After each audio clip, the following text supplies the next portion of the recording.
Thank you for joining us for another episode of Beyond the Listing. I am your host, Jeremy Madore, and today I am sitting with our special guest. I'm Kristen Hilberg. I am the owner and team leader of the Love Where You Live team. We're in Acton and Concord, Massachusetts, and we are also part of Keller Williams Boston Northwest, located in Concord, Lexington, and Cambridge. Fantastic. And Arlington. Don't forget Arlington. Don't forget Arlington, yes. That's where my family is from. How can I forget Arlington? Well, there you go. But I don't say Arlington. Oh, then are you really from there? I can't. You just can't bring yourself. But you also spell, R's. well, you also spell Boxborough. UGH, thank you very much. Oh, yes. So I'm also the chair of the select board in Boxborough, and it is BOXBOROUGH. And I love how specific you are with goodness. that. Yeah, it's fantastic. Thank you so much for coming in today. No, thanks for having me. I appreciate it. Yeah, I'm really looking forward to our conversation. Me too.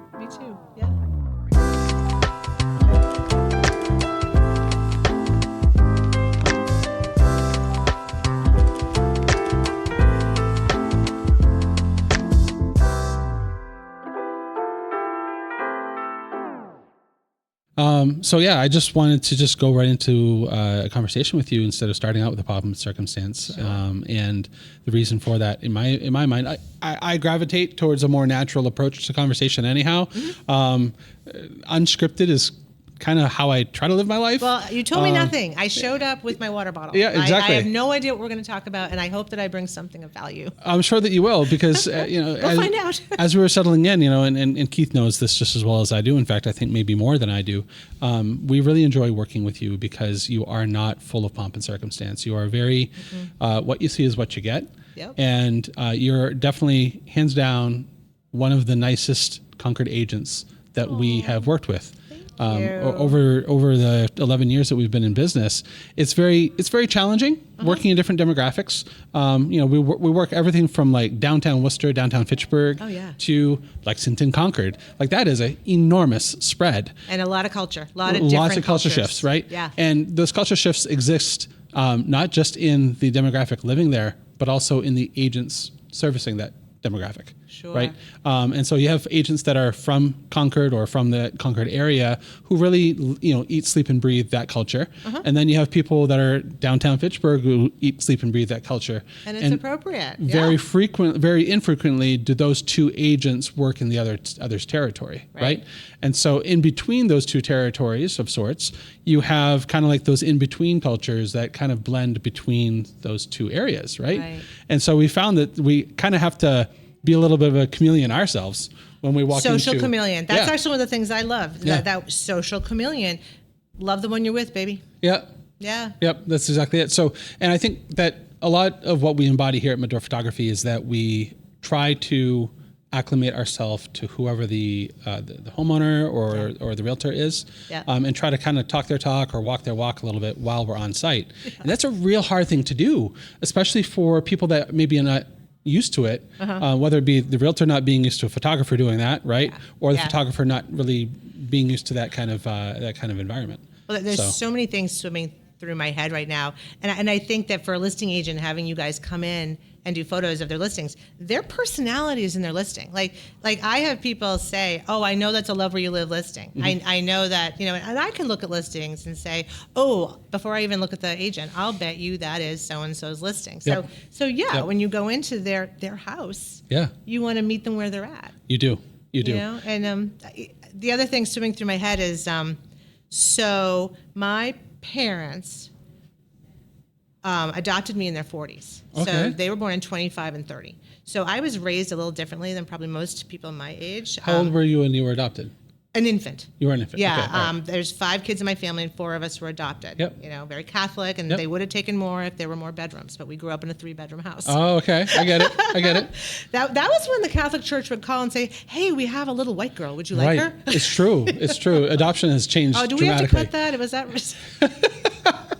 We have a Caucasian girl. We do. Well, thank you. Okay, for sure. I'm not trying to offend anybody. No. It's just that in the '60s there were all these babies freely available. Yeah, adoption has definitely changed its face quite a bit as well. But so you grew up in an older adult household. Yes, but one of 5, and I'm actually the second to the youngest. So there was a 15-year spread.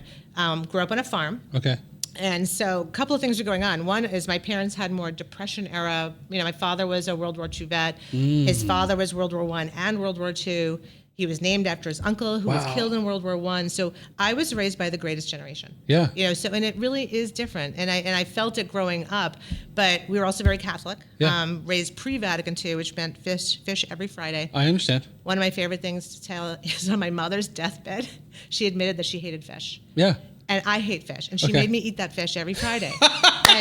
But talk. Okay, I'm going to shiny squirrel you here. Talk about a life skill. I can go into any house and eat anything you serve me with a smile. For sure. Because I know how to swallow food whole. Yeah.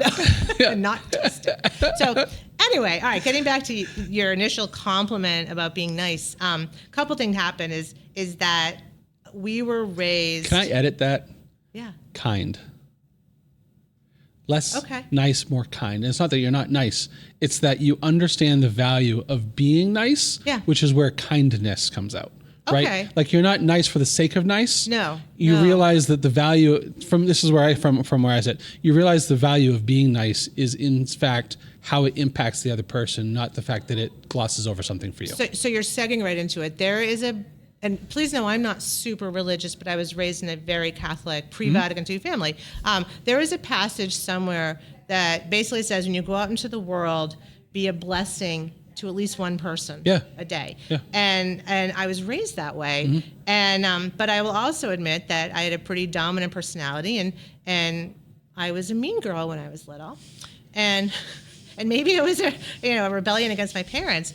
But in 4th grade, the other mean girls turned on me. Ooh. And it was the worst 6 weeks of my life. Oh, my. And it changed everything for me. Because all of a sudden I understood what it like was meant to be on the other side. Okay. Yes. So you were on the dishing end until you were on the receiving end. Exactly. Did that shift for you in 4th grade? I don't know because I was 10, but it still has a huge impact. I can still feel what it felt like to be treated really unkindly. And it was silly stuff, pulling hair, making a mark on my paper when they walked never by. anything. But when you're 10, that was a big deal. Yeah. And especially when you used to be the queen bee, and then you were like an ant being stepped on in the corner of the room. Yeah. So at any rate, I think you combine all of that, and then my parents were also really generous people. There were always people at our house for meals. Okay. Remember this is the 70s. Yeah. There was a massive recession at that time. I remember gas lines. There were always extra people at the table. There were always people in and out, and there were people down and out. Yeah. So again, I think putting all of that together, my philosophy is you meet people where they are. Yeah. And there's no judgment. It doesn't matter, where you came from or it matters who you are. It doesn't matter what you are. And how you treat people. Yeah. Yeah, for sure. Yeah, so I try to bring that with me, and it's a little bit of a dance because I do have a very direct personality, and what's in my head is coming out of my mouth. Right, but you set the rules, right? You're clear about what your expectations are. Yeah. You're not, cat and mouse, passive aggressive. You're very direct, and we love that. Thank you. Because with that directness comes this: if you do these things, then it's check, check, check, check, check. Yeah. If you don't do these things, and I asked you to do these things, then that's on you.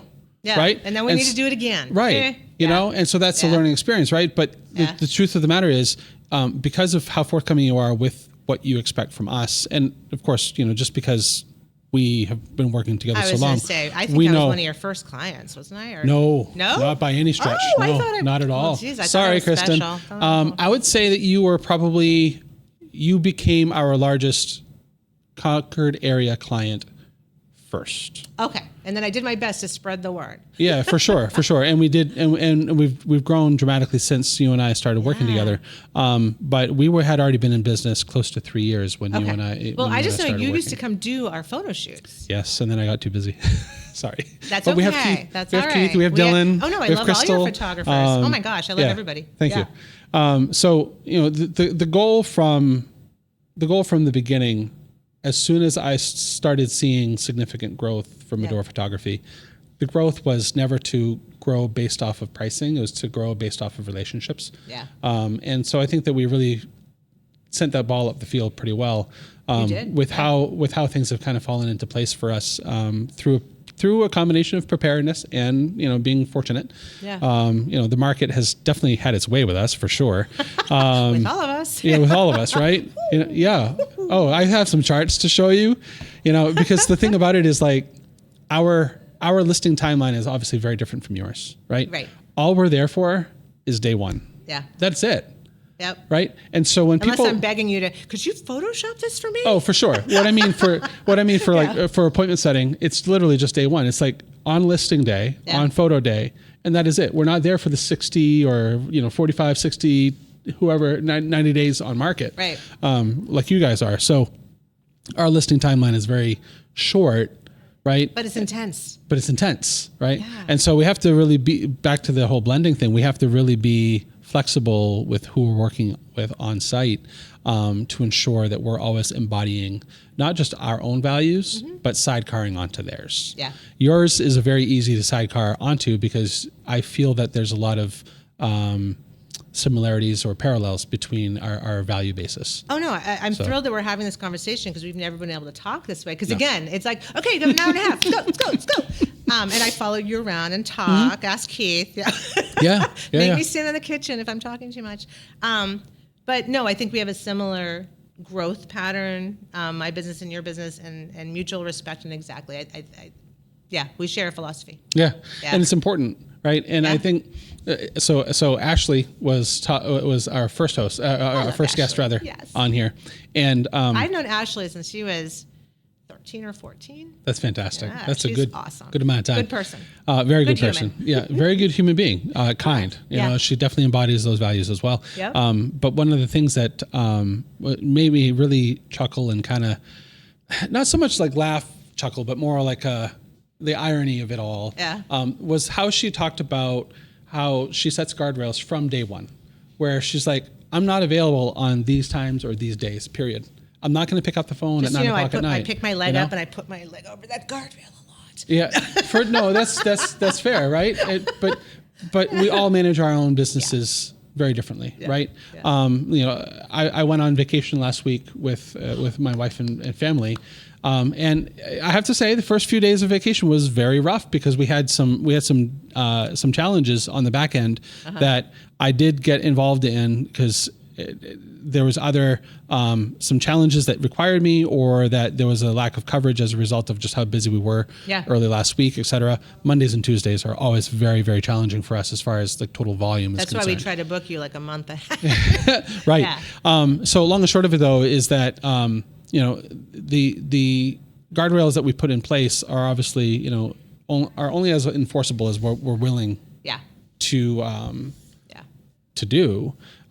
But what I loved about Ashley when she came in is that she was talking about all of these guardrails and the values that you guys had in Love Where You Live.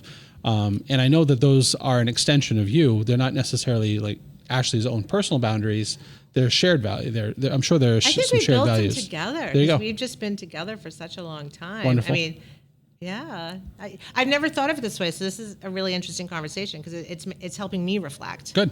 And say, because reflect out loud. Reflect out loud. It's such a journey building a small business because it's not just taking photos or selling a house. It's building a business and creating, I don't know if I want to use the word structure, boundaries, guardrails, whatever it is, systems. To protect your people, to protect your business, to protect yourself. It's structure. And protect might be too harsh of a word. Guaranteed survivability. Right. I mean, I think that would be protection. Yeah. In my opinion, like I try as best as I'm able to protect our people. Right. Sometimes something slips through. Yeah. And that's when you're like, okay, I have to refine that process a little bit better. Constant refining. All the time. What worked last week might not work. Oh anymore. my goodness, no! It's unfortunate. It's a good thing because I love staying on my toes. Yeah. And it's a bad thing because like you can't just like put your feet down for a moment. You know. So. Well, that whole vacation thing, my partner Rick and I, we've pretty much figured out that the first 2 days of vacation, he's on his own. And he just accepts it. Yeah. And we've actually started, because we don't have children together. I have kids, he does not. Okay. We've started extending our vacations because we know that by the time, like we can't do a 5-day. Because by the time I come down, we're getting on the airplane the next day. Yep, that's not okay. And I think that's so pretty you do like a 8 or endemic 9? for, what's that? 8 or 9 day? he owns his own business too, so we can't go that long. We Okay. start to get the DTs, but 7. Okay. 7 days. Yeah. There has to be 7 nights somewhere. Is it like a Sunday to Sunday? It's whatever it is. It's A lot of arbitrary? times we're looking at, he's a builder, I'm a realtor. We're looking at what's going on, and we have figured out that we really prefer to travel midweek. Okay. And Well, if the I airfare can, is fantastic at that point anyway. it's not just that. It's like Mondays are like just for you. Mondays are crazy Yeah. for us.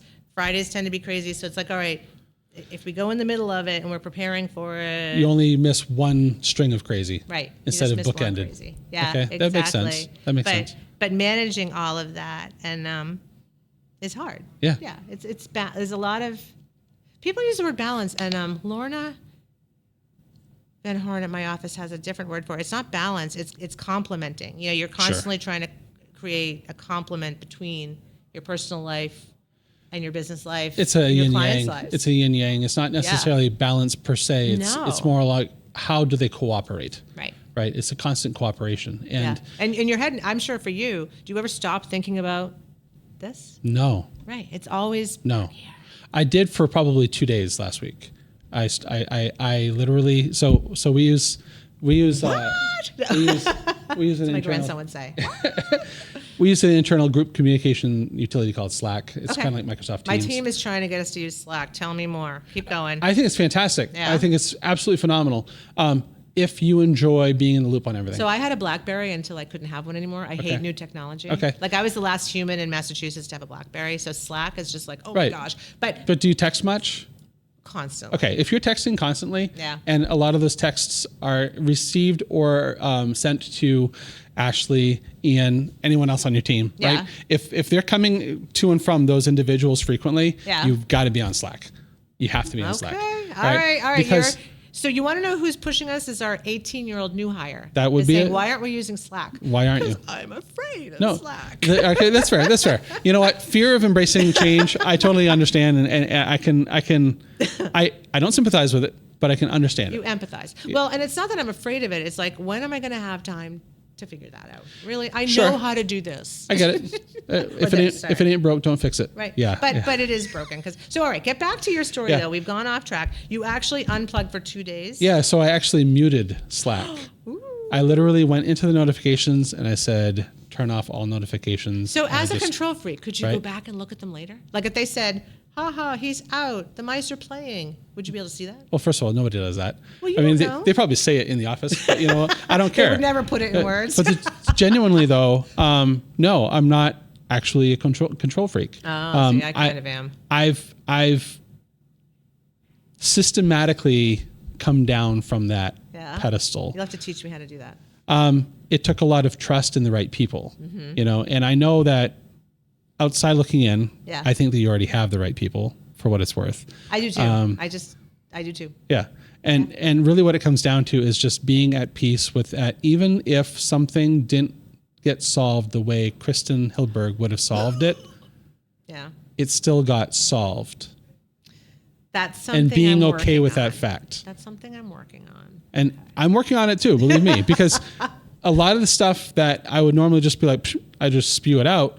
I'm now internalizing, and I'm just like, all right, chew on those words for a little bit, Jeremy, instead of speaking them. Because like I'll see Danielle, she'll reply back to a customer on a timeline or a challenge that we had, or she'll maybe give a little bit more of a refund than I would have, or whatever. The truth of You the give matter is, refunds? if there's an error, absolutely. If it's my looking. fault, Let's start looking. okay, here we go. Wow, I opened up. Can we edit There's that that out? can of worms. Cut We're gonna that. edit that one out. But no, like if like a client problem may have not been handled exactly the way that Yeah. Jeremy Madore would have. The question is, did it get handled Yeah. well? Yeah. Was it your way or was it just a good way? Yep. You know what I mean? And realizing that and owning that is probably the first step. So how did you learn that?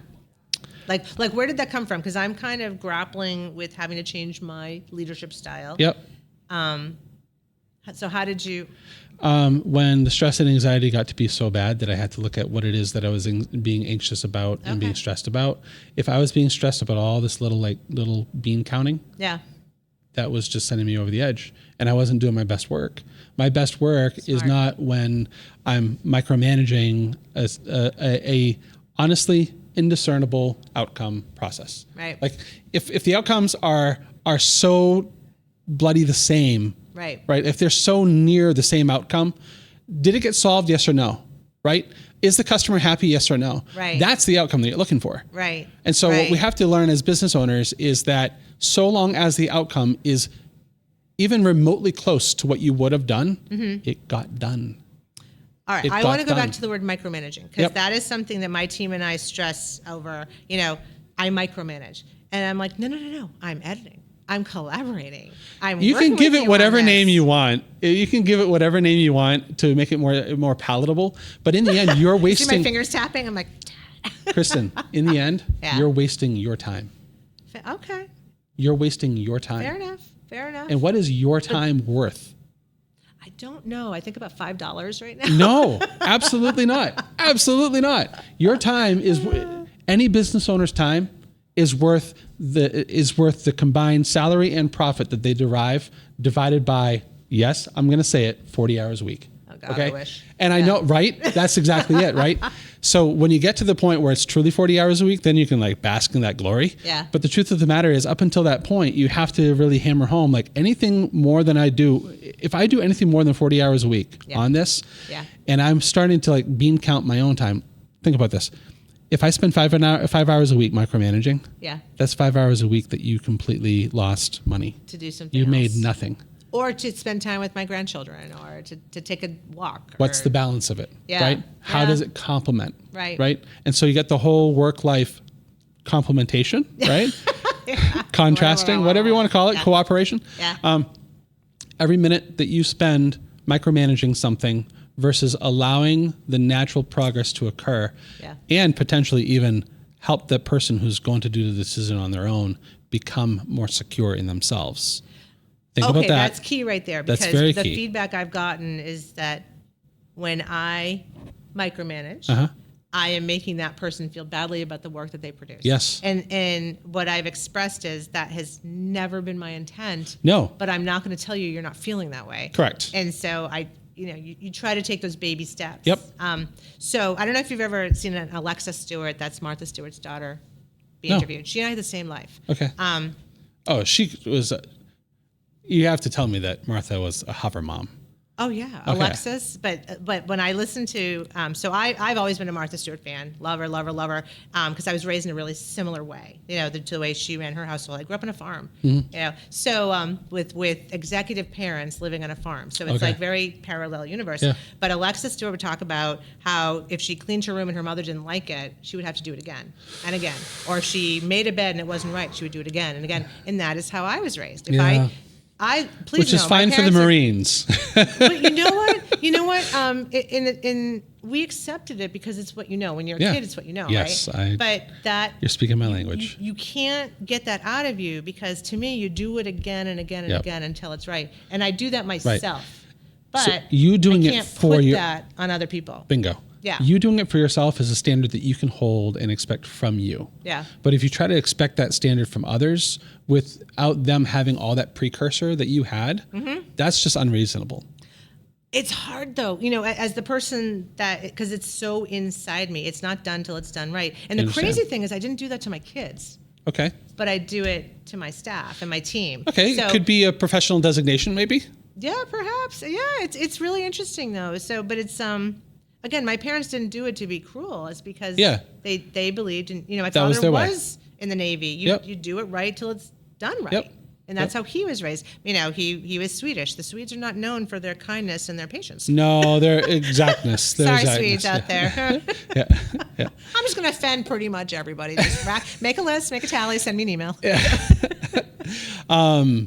So as far as that structure is concerned, and what we expect out of our children or our employees or whatever it is that we're expecting out of our customers, even, right? Yeah.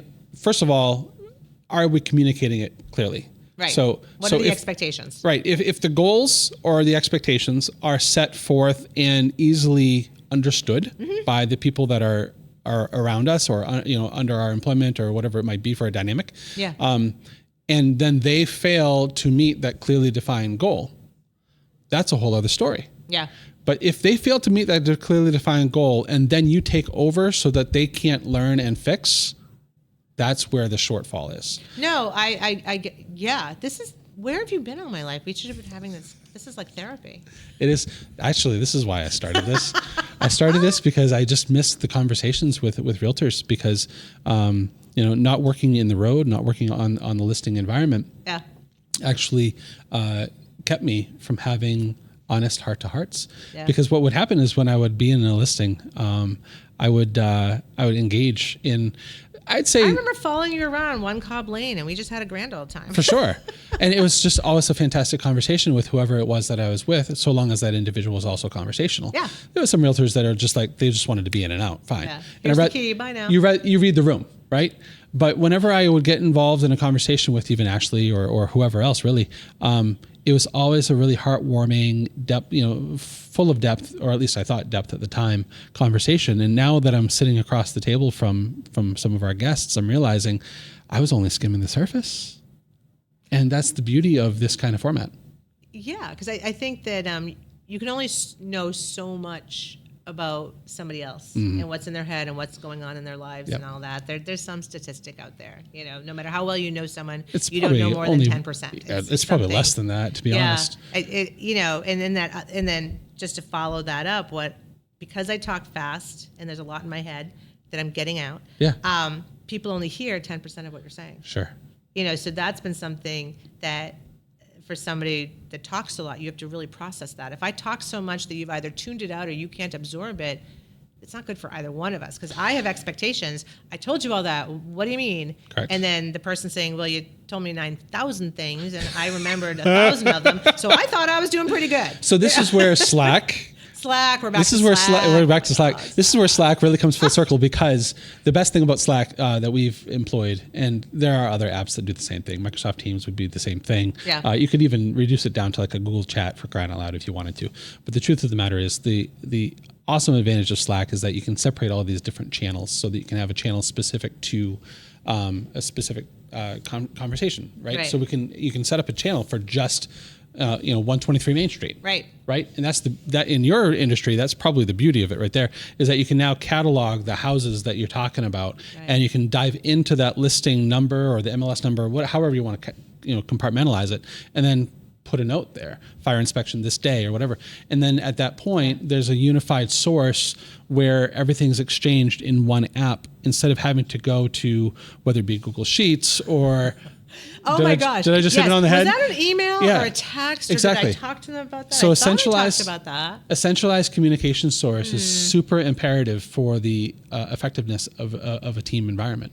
Wow. And we've done that like for the past probably 4 or 5 years now for Slack, and they've made a number of upgrades along the way. Do you have stock in Slack? No, damn. I don't. But they can advertise on my, on our podcast if they'd like to. From what you're saying, every realtor I know needs Slack. Every realtor who has more than one person working with / for them needs to invest in some form of unified communication utility. Yeah. Okay, and some group messaging app of some sort. Right. That's a must. That's a must. Otherwise, what you're going to do is you're going to have such a fragmented game of telephone, really. Yeah. And that's not what you need or want. Well, you talked about time management earlier, and the time I will spend sitting in my car going, okay, I know we did this, and I'm searching my text messages, and I search my email, then I go back through my call log to say, all right, I think I talked to them on Saturday. What do you think I said? I know I said something about Friday, but I'm not really sure what I said. Yeah. Keith. Are you hyperventilating over there? I'm getting anxiety thinking about her schedule. This is my life. You too, man. Yeah. Oh, my goodness. This is it. So, all right, Slack might help. I'm genuinely sitting here feeling anxiety for what you're describing, because I don't even feel anxiety about it. I'm like, okay, well, I'm sure it's here somewhere. So this is the thing. It's so programmed into your day-to-day life that you're not adding up the numbers. In fairness, I have diagnosed ADHD that I choose not to treat. That's fine. So I have a good 10 conversations. You're in good. To do our job, you have to have it. You have to, right? And then you have to learn how to control it. Correct. And then you need to find tools to manage it. And Slack is a tool that I should be looking at to manage it. Correct. So just it being a centralized source will automatically save you that time for digging for all that stuff. Do you know, I think most business owners have to have ADHD of some sort. You know, those high C I'm almost people, thinking how like, do you get through life? Get out of your own way. Go. I would have to split those into two categories. Okay. I only know realtors. I think that the visionary business owners have ADHD. Yeah. And the non-visionary ones, like the implementers, they can't possibly have ADHD. No, every visionary needs an implementer, and for me, that's me and Ashley. Okay. I'm constantly throwing. She calls me a hurricane. Yeah. I come running in the office. I have 15 minutes. I throw out 95 ideas, and then I run out. And she goes, yeah. I think what she's thinking is get out. Get out now. That's the kind of the sense that I get when I walk in here, because like I come into the office about every 3 weeks. I just heard this podcast and I learned this thing and we should try it. Well, okay, bye. So that's the thing. Like I'll come in with like a kind of a tornado of like, all right, these are the things on our docket. Boom, boom, boom, boom, boom. And like by the time I'm done here, Wednesday through Friday, I'm heading home, and like sometimes I feel like people are like, oh, thank God he's gone. Oh, I think my team definitely is like, is she here? Is she here? Yeah, exactly. And to a degree, like you want the both and. Yeah. I think that if it was a zero sum exchange where it was indifferent whether or not you were at the office or not, then at that point you're not really having any effect, right? But that might be the goal. Is it though? I mean, I'm almost 60. Like I would like to seg out. So the goal fine. Is that's that, fine. Again, we're going to bring it just total full circle. Me letting go control, deciding what has to be edited and what does not have to be edited, for lack of a better word, and getting myself out of it. Can I propose something? Yes, this is therapy. Bring it on. This is free. I like this. Free therapy. Stop thinking transactionally about the to-do list that needs to get done for specific jobs. Okay. As far as like, this seller needs this, this buyer needs that, so on and so forth. You have people that can do that. You're not empowering them to do that. Start thinking of your people. Oh, they're afraid to do it. Okay. But only because... I'm laughing, but it's really not funny. No. They're afraid of doing it wrong. Yes. The non-Kristen Hilberg way. Or she's just going to do it again, so I may as well just let her do it the first time. Right. But this is all right. This is like almost like an AA meeting here. Okay. I'm ready. My name is Kristen, and I am a micromanager. That's exact. You know what? That's actually not a bad... That's not a bad podcast idea. File that away, guys. You're welcome. You can do a round table with that. Oh, totally. So the thing about micromanaging is, if you want to micromanage something, try to, in fact, put that focus on helping somebody with their career growth, not something with the transaction. So instead of trying to micromanage how that outcome for that transaction goes, look at their career path itself and look at their education and their abilities and try to grow that instead of the transaction. Because if you're growing their abilities, you're doing two things. One, they become more effective for the transaction itself, so they know what to do with for that outcome. Right. All right. They get to embody what would Kristen Hilberg do. Right. Not how will she take over this? Yeah. Right. Oh my God. Two what is very she different complain things, about? right? So put your energy, instead of putting your energy into your clients, sorry, clients, put your energy into your people who put your energy into your clients. That is actually really good advice. Come up a level. Yeah, it just goes back to that: give a man a fish, he eats for a day. That's Teach exactly a man it. to fish, he eats forever. So, Correct. Okay. Teach your people to fish. Yeah. And so long as that you're came not because doing I'm looking that. at the reservoir behind Yeah, you. right. Exactly. I'm not even sure you're allowed to fish in that. Keith, can you fish in Caulk Shell? Okay. All right. No fish. Do not fish there. You also can't fish here either. No, you can't fish off the bridge. Yeah. Really? But yeah.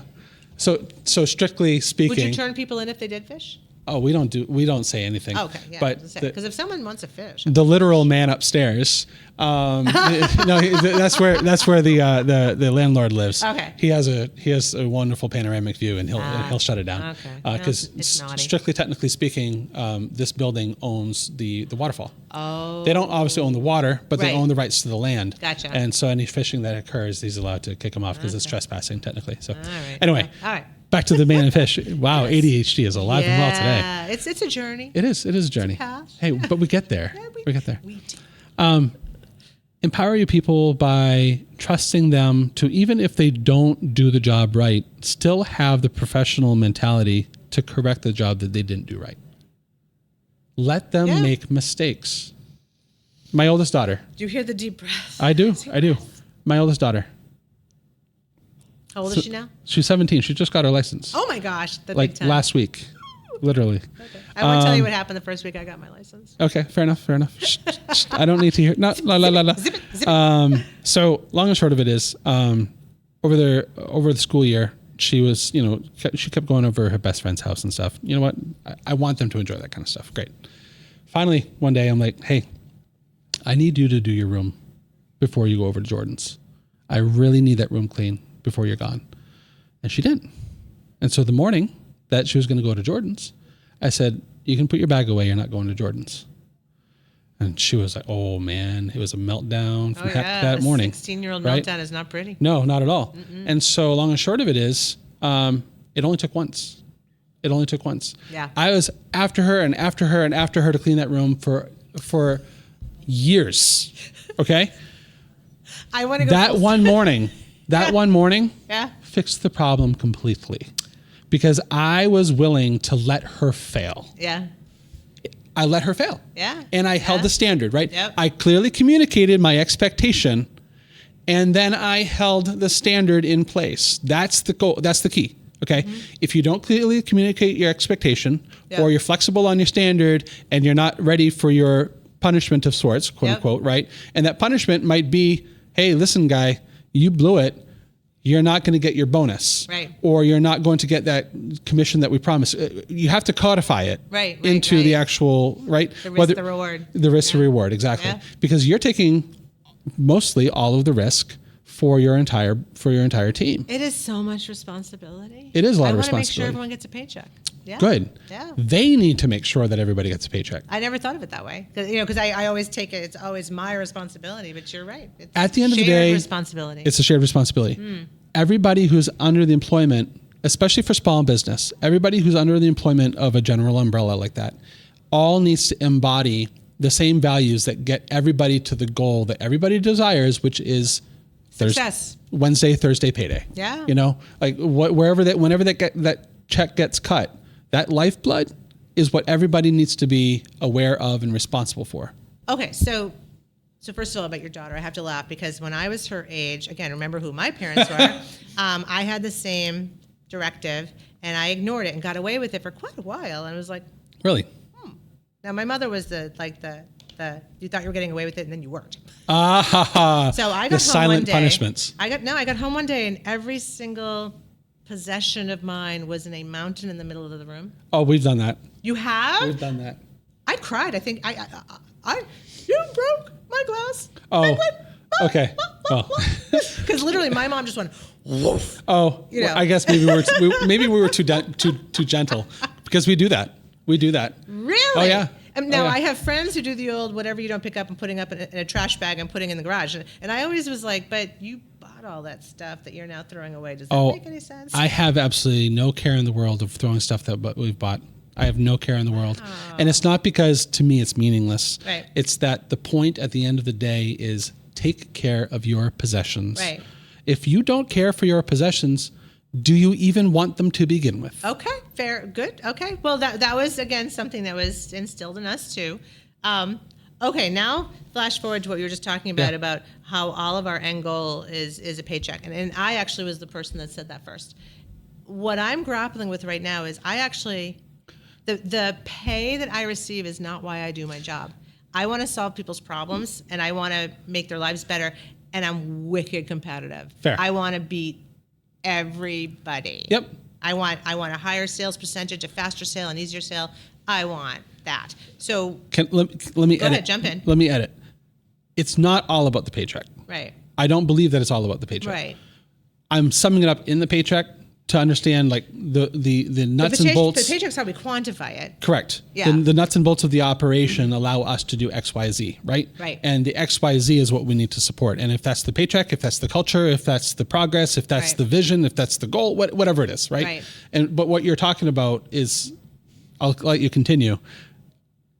It's important for me it's not about the paycheck for me. It's about having fulfillment with what I do. Right. Right. Right. Because if it was about the paycheck, then I'd be chasing, honestly, an endless thing.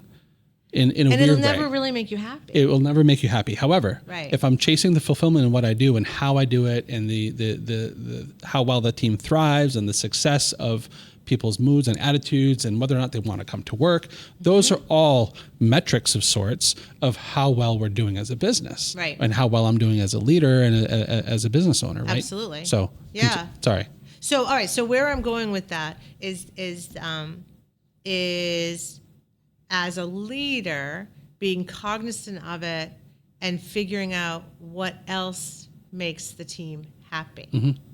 You know, because, and again, knowing, you know, we talked about earlier, you know, as much as I've worked with my team forever, I mean, Laura and Ashley have been with me forever. You know, my staging team is somewhat new. Ian and I have been together 4 or 5 years, if not longer, because time is mushy. You know, I feel like I really know everybody, Sure. but I don't necessarily, because, you know, as we have conversations and things are brought forward, you know, this is frustrating me, or this is bothering me, or I don't agree with how you're doing this, I truly had no idea. Sure. You know, because I'm like, and I am someone that tends to just quickly throw an action at it so that I can move on and get to the next thing. Ooh. But that doesn't work with a No. team, and it's something that It works with the transaction. it works as a That is it. transaction. It's transactional, but you just said it. I want everyone to come to work and be happy to be there. Mm-hmm. I don't want anyone to have Sunday scaries. You know, oh my God, it's tomorrow. I have to go there. Yeah. You know, and I've done things by having a beautiful space, and I make sure there's snacks in the fridge, and you know, Gatorade for the movers and all that. And that's fine. But it's transactional. Correct.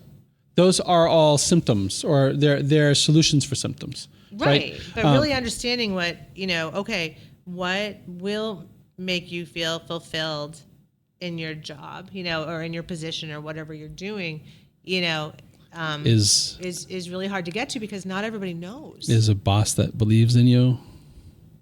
And my team is amazing. I believe in every single member of my team, but if you ask them that on any particular day, they might not agree with you. No, You know, because if they're being backseat driven, if they're being micromanaged, that's not you showing belief in them. right. That's you seeing that they have some limited value, and that you're going to continue to derive that value Yeah. professionally, while also adding onto that value personally or professionally Yeah. to make it complete. That they are not complete without your inclusion. Right. And that's not a good system for their growth. Right. Because that means that once you're out of the picture, there is no complete picture. So as business owners, if your goal is to have this team exist beyond your active boots on the ground, so that you can have somewhat of a retirement, the process That is my goal. That's the only reason I built it. It's funny because for time. After you and I are done here, I have another realtor coming on, and we're going to talk about the exact same thing. Oh no. Exact same thing. And well, not exact, similar, because Yeah. she's undergoing her own transition so that she can get into that retirement phase. However, unlike you, she's only just starting with that. Oh, You've been hook doing her this. up with me, because I can talk to her about You've that. Oh, you've my been word. doing this for a lot longer as Yeah. far as this phase of transition. I think she's been a realtor longer than you have, but as far as the team But she's environment, moving into a team. yeah. Oh right? my gosh. I mean, Keller Williams really pushed the team model, and I mean that with complete respect to Keller Yeah. Williams, but it is not a model for everybody. Okay. And my feeling is that the Keller Williams model for teams was very transactional. Yep. You know, if you have a team, here is your all- spreadsheet. Here are it's your all percentages. systems It's driven. all Yeah. systems driven. Yeah. And for the right people, those systems work. Correct. But you've got to find the system that works for you and your team. Right. And you know, it's taken me 5 years. With a name get like here. Love Where You Live, Yeah. that is not a spreadsheet. No, it's not. That's at not a all. spreadsheet. And You can't put that on a spreadsheet. no. That's an ethos. Yeah. So at any rate, I would say to the next person coming in, the biggest thing I've learned about being a team leader is pay attention to your team. Like, you've got to have that open communication, and when you see something going sideways, there's no question. A big piece of me is when I see something going sideways, it's like it'll course correct on its own. But when things keep doing that, resentment builds and frustration builds. So that would be my biggest thing is you got to pay attention to the details, and then add in the whole micromanaging that you can teach her when you talk to her. Yeah. Yeah. Genuinely though, like you talk about the same things going sideways, it's going to happen. Oh, of course it is, but you can't ignore it. It's real estate. You have to address it. Oh, for sure. And part of it is just I'm not condoning that. Right. But part of it is that interpersonal thing. I'm pretty direct. Sometimes I just don't care about your feelings. This is what's going to happen. Okay. And I don't care in that moment, but then 5 minutes later, I really care, and crap, I shouldn't have said that because I actually do care. But in that moment, I didn't care, but I do care. So it's marrying all of those pieces. Sure. And not letting the sideways stuff build up. That would be probably my biggest advice. Everything else will take care of itself if you've all got each other's backs. The sideways stuff building up. Let's just dive into that real quick. Are you referring to more of an additive property where the sideways stuff that happened a month ago is painting over and over and over again so that you have all these layers of sideways stuff? Yeah. Are we talking about lack of forgiveness and moving forward, or is it genuinely problems that are stacking on top of each other? Right. So for me, I don't remember what happened a half an hour ago because to me that is the gift of ADHD. I can't hold a grudge if you want me to. Fair. Okay. You answered my question. Somebody cut my leg off, and I'd be inviting them out to dinner next week. Oh yeah, my leg, it's fine. Let's have dinner. Yep. So it's never forgiveness or that kind of thing. Got it. It's more not addressing whatever it might be. Yep. And it could be a shortfall on my part where I've been asked to stop doing that and I keep doing it, or it can be vice versa. But it's not addressing things as they come up. Got it. So that something that's really small becomes really big. Because I can acknowledge that what was small for me was big for you. You're calling me out. Yeah? You're calling me out right now. Right. See? Yeah. So floor plans. Yeah. Let me tell you floor plans. I don't even understand floor plans. I can't do geometry. So I love floor plans. I love floor plans, and Keith is the same. Like we understand how we see space. We have this visual capacity, space. Right? Fair. That's fair. So I'm the one who QCs the floor plans, and when I'm away on vacation, Keith does them. Yeah. And regularly we get the same stuff over and over again, where like a staircase was forgotten to put in, or the door got put in the wrong spot. Right. Like little things, right? And since I'm the one who's lion's share responsible for QCing the floor plans, it gets to the point where like I don't say anything. I don't say anything. Right? I just fix it. Right. I just fix it and move on. Is that really solving the problem? It's not solving the problem. Right. It's not solving the problem. So that's doing my people a disservice by not training them on how to do it properly. And so we're having a team meeting tomorrow, and a large part of that is going to be rehashing the floor plans again. So we both have a small team. Let's talk about meetings. Yeah. My team, we were having a meeting once a week, and my team felt that it was too many meetings, and meetings were a waste of time, and we don't want to have meetings. Yep. But I think there's virtue to meeting, because I had a meeting with my staging department on Monday that just really cleared the air, and everybody felt so much better. The whole ambiance in the building changed. But it's like, how do you balance? How many meetings do you need? You have to gauge it. And meetings can't just be because it's a problem, right? Meetings have to be also to celebrate. Meetings need to be geared more towards goal setting and what we're seeing in the future versus here's what happened and bad. Right? Like, where's that newspaper? Well, no, I'm dead serious though. Like, I know, I'm teasing you, but it's true. If people come and sit down so that they can get a tongue lashing, that's not a team. Right. You can do that on the phone with somebody, right? And then like the passive aggressive nature of like one person in the room is at fault, but everyone's hearing it.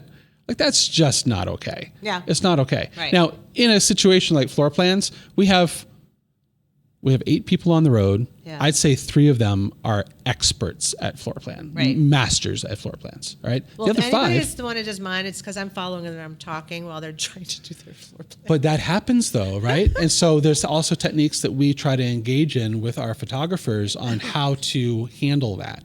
Right? Go sit in the kitchen, Kristen, and we'll tell you when we're done. Don't you have another client to talk to? You're giving away our secrets. But well, that's also going back to way in the beginning when you said you have to know your audience. Yeah. You guys can say that to me. I know we can. But you probably can't say it to some other person that would be absolutely horrified they're being told to sit in the kitchen. No, but nor would that other individual might want to follow us around and talk. Fair enough. Right? Good point. So sometimes they're self-solving. Good point. But get back to your question about the meetings. How many is too many? I have meetings with our back end staff. I would say as needed. Yeah. First of all, I regularly talk to Danielle a couple times a week, and I exchange ideas or challenges or things that I'm seeing with her. Mm-hmm. Kristen, who's our marketing person, and Jen, my wife, as well as myself, we meet every Friday to talk marketing. She always has like a calendar laid out. This is what we're going to do. This is what we're going to say, blah, blah, blah. I barely ever meet with Keith. No. Other than just conversation when I'm in the office with him. Right. But we talk as needed frequently. Right. Same thing with Billy, our IT guy. Like I'll talk to him probably once, twice a week, and we have our own Slack channel dedicated to just a running conversation for what we called software development, because we have a bunch of automation that we've programmed ourselves just for our business. Gotcha. And so although those things kind of have their niches, and so while we're not having company-wide meetings more than once per month, we're having regular ongoing meetings on a consistent basis in regards to the progress of topics, in regards to goal setting, challenges that we're having. We have a whole Slack channel dedicated to just client feedback, so we can kind of keep a finger on the pulse. Right. We have weekly updates as far as volume, what the weather report is for the general area. Oh, we have a very integrated system so that Danielle, to me, to Keith, to Dylan and Crystal, we're all involved. Right. And at that point, it's not Jeremy leading the team all the time. Right. I might be like the leader, but the truth of the matter is I have sub-leaders that are all doing their own department lead on their own. And so then at that point, it becomes a real easy way of growing the team without having to worry about one more person that I have to talk to directly. Right. Josh, Dylan's brother, he started last Monday. I'm in the office this week. It's a Wednesday. So he's been working here for 7 business days. Right. This is the first time I see him in person. Okay. Yeah. He and I have already talked a couple times on Slack, but primarily he's taking leadership directives from Danielle and Billy. Which is appropriate. Yeah. Which is appropriate. And he answers to me directly in regards to like global decision making. But when it comes to like micromanagement, I want him to integrate himself so he's micromanaging himself. And so what does he do? I greet him this morning when I walk in. He has a whole notebook with questions and goals and topics that he's going to present to me later on this afternoon of the things that he wants to see done. And he's only been here for 7 days. That's a behavioral trait, though, a personality/behavioral trait that he does that. Like which is what we hire for. I aspire, right? No, but that means you did a really good job. I aspire to being that person. Like my friend Deb Kotlars, she has everything written down. Kim Albertelli, everything written down. I have a notebook that will have like one page of one day, maybe a half a day, and from 2013. Yep, and then everything's up here. Yeah. But when everything is up here, it's just that's where the stress and the anxiety comes from. Correct. So which is why I offload it to the team by saying, look, you're where the buck stops. What do you think? Right. How do you want to proceed with this? What do you feel is the best way? Quoting is one of our challenges right now because we're delving into the Next Level Studio stuff. So Next Level Studios is a sister company to Madore Photography because Madore Photography continually got requests from commercial either businesses or commercial brokerages or whatever it might be to do non-real estate related work. Right. And so rather than having everything underneath one umbrella, we decided that we were going to create a brand that was completely geared toward things like podcasting and portraits and all this kind of stuff. Yeah. And it also allowed us to have a little bit more of a flexibility with our space. And so it was really good. But the point about Next Level is that, what was the point about Next Level? Keith, what was quoting? The point? Thank you. Quoting. Thank you. All right. Soundbite, please. That episode where Jeremy got lost in his thoughts. Yeah.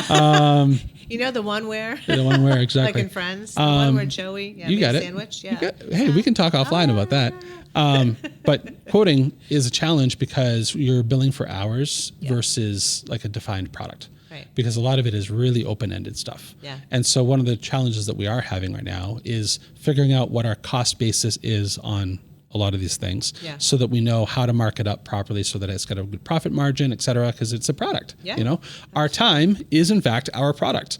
The photos, they just kind of come with the time. I'm dead serious. Like that's how I treat them. Yeah. There's so many photographers out there who are like, oh, license those photos. And I'm like, no. Yeah. Pay for my guy's time and then some. Yeah.